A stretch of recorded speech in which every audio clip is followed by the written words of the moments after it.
Bonjour, aujourd'hui je vous propose une petite visite de rucher. Il n'y a pas d'essaim dans les arbres ce matin, mais vous allez voir qu'il s'est passé pas mal de choses ces derniers jours.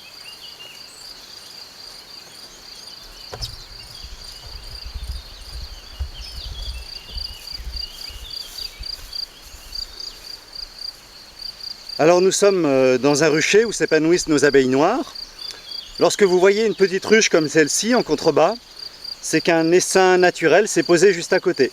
Nous accueillons, nous cueillons littéralement les essaims qui se posent sur les branches, ici sur un piquet,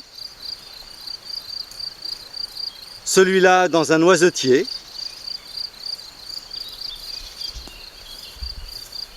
celui-là encore sur un poirier, et d'autres se sont posés aussi dans les noisetiers et les merisiers.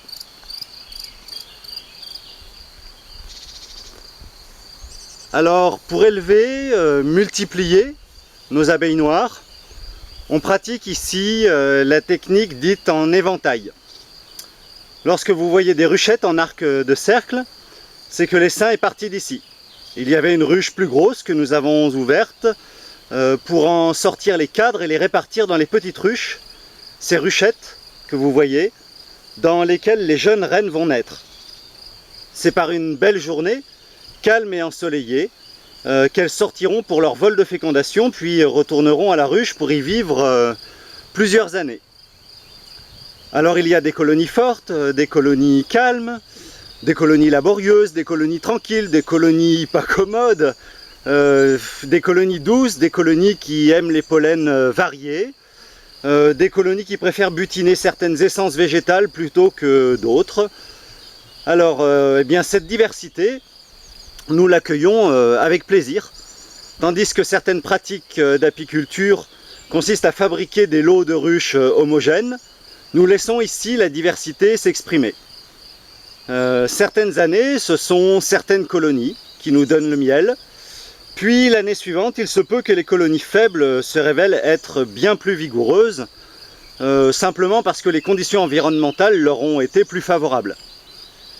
Ainsi, cette diversité génétique est une chance, à l'image des semences paysannes, qui ne donnent jamais de gros rendements, mais qui donnent régulièrement chaque année grâce à la diversité du patrimoine génétique qu'elles renferment. Alors, nous ne regardons jamais une ruche non productive comme une non-valeur. Ce terme est utilisé pour décrire les reines des colonies qu'il faut éliminer. Certaines de nos colonies vivent sans assistance depuis 4 ans, sans nous donner beaucoup, sans nous coûter aussi. Pendant ce temps, elles contribuent à la pollinisation et transmettent des gènes qui pourraient se révéler prometteurs. Ici, elles ont leur place. Ce n'est pas à nous de décider quelle colonie a le droit de vivre ou mourir. C'est la sélection naturelle qui s'en occupe. Alors, vous remarquerez qu'il n'y a pas de hausse sur les ruches. Les hausses, ce sont les éléments que l'apiculteur rajoute sur les corps de ruches pour espérer y récolter le miel. Plutôt que de chercher du miel à tout prix, nous privilégions la reproduction naturelle des colonies par les essaims qu'elles nous donnent et les cellules de reines qu'elles fabriquent elles-mêmes. Dans le cœur des conservatoires, la reproduction naturelle des colonies, par les essaims qu'elles nous donnent et les cellules qu'elles fabriquent, permet une constitution naturelle, libre, consentie, attendue de cette reproduction, de cet élevage. La liberté, c'est pas celle que nous nous accordons en tant qu'apiculteurs, libres d'aller et venir en transhumant nos ruches, c'est-à-dire en les déplaçant.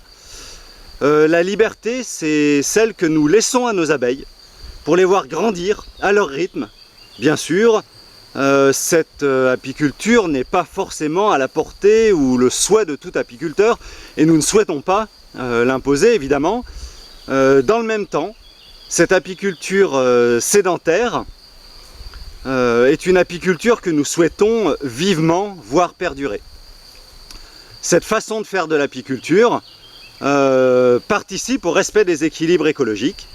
Elle respecte la nature, même des abeilles et leur principe premier qui est celui de la sédentarisation en un lieu que toute leur vie elles explorent, apprivoisent, nourrissent par leurs services pollinisateurs, un lieu dont elles s'accommodent et apprennent à tirer profit.